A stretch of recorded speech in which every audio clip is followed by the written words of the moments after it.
guys! Welcome back to another episode of Liza Divine's Diaries.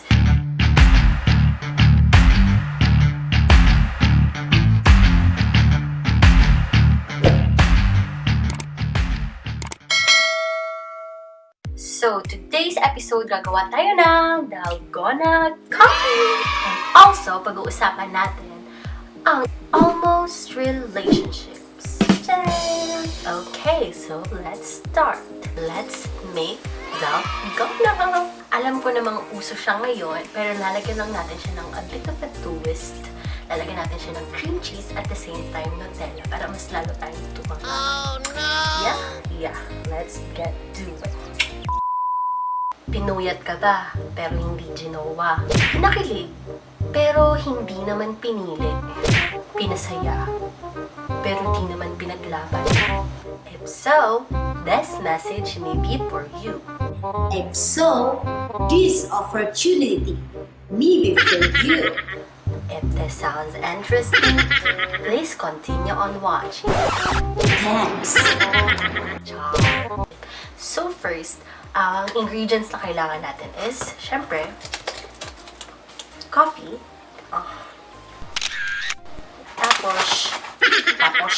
Tapos sugar, milk, optional, coffee mate, cream cheese. Chanel! With special participation of Nutella. Wow!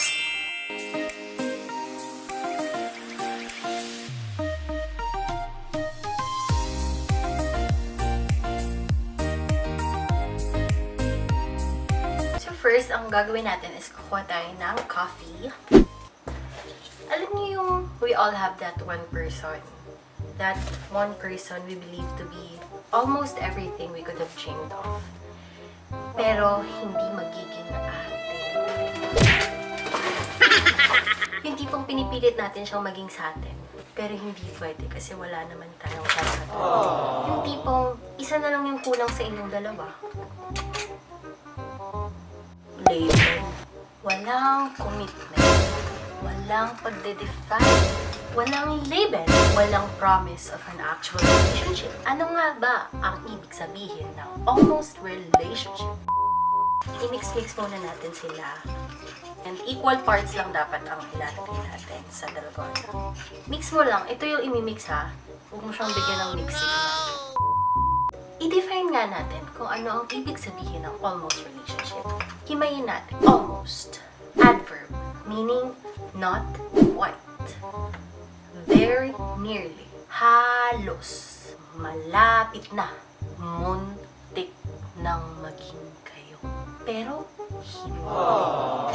Nasa pagitan kayo ng friendship and relationship. That is, ladies and gentlemen, end.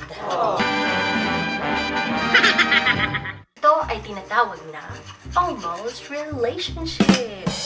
How will we know if we are in an almost relationship? Meron tayong 5 signs. Number 1, you overthink text messages. Buksan mo selfie. Kasi siguro. Char, okay na. Ay, nabigyan ng pangpangalan. Siguro ako sige sa phone. Diba?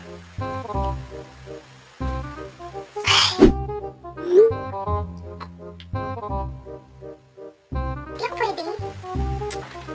Bakit ka naman kayong problema nito? Hala, sayang naman. Masaya ka naman. Kaso mo desperada. Ang problema ito kakain sa akin.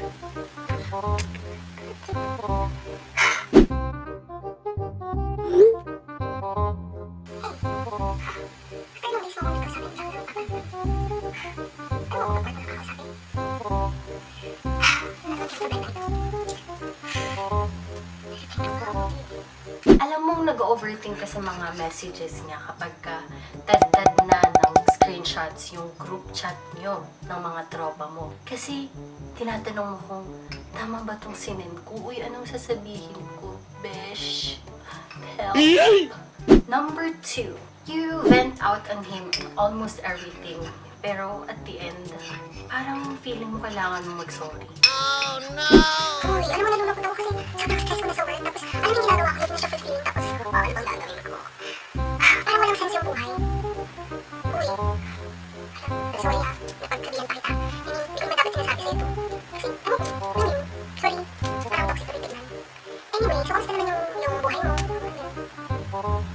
kasi ang drama, di ba? Feel mo matuturn off siya pag sinabi mo yung mga feelings mo sa kanya.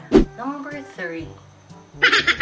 You forget the boundaries. Porket kinikilig ka, feeling mo it will lead to commitment. Feeling mo ipapursue ka niya soon enough. But that will never happen. Nilalagay mo lang yung sarili mo sa alanganin. Kasi nga, binibigay mo na yung benefits. Kaya ang ending, ikaw din yung masasaktan. And ang unfair because you have given that person a credit they did not even earn. So ang ending, hindi mo alam kung saan ilulugar yung sarili mo. Ang hirap, diba? Kaya you should set the boundaries. You should not put yourself into a situation where you both are confused. Ano ba kayo? Ano ba kayo? Ano ba kayo? Ikot-ikot lang, ikot-ikot lang, ikot-ikot lang, ikot-ikot. Malapit na siya, guys.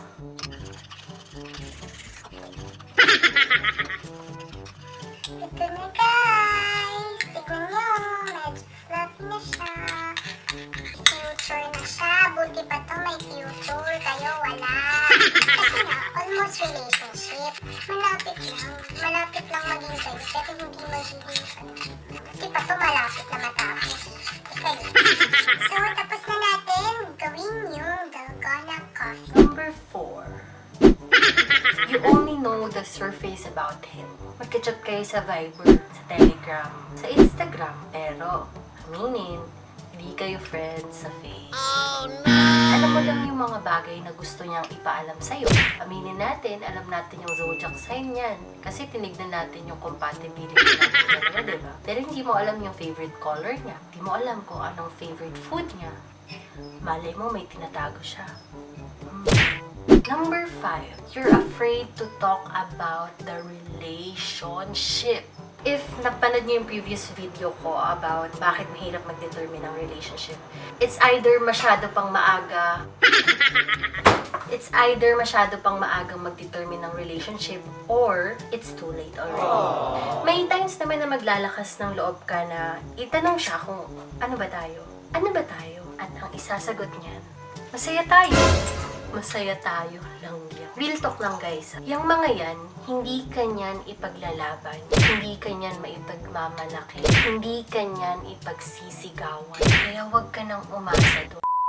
So next na gagawin natin is gagawin natin yung cream cheese. So ito na yung cream cheese natin na microwave. Ayan siya. Okay na yung coffee natin tsaka yung cream cheese natin. Lalagyan na natin siya dito sa cup. Okay?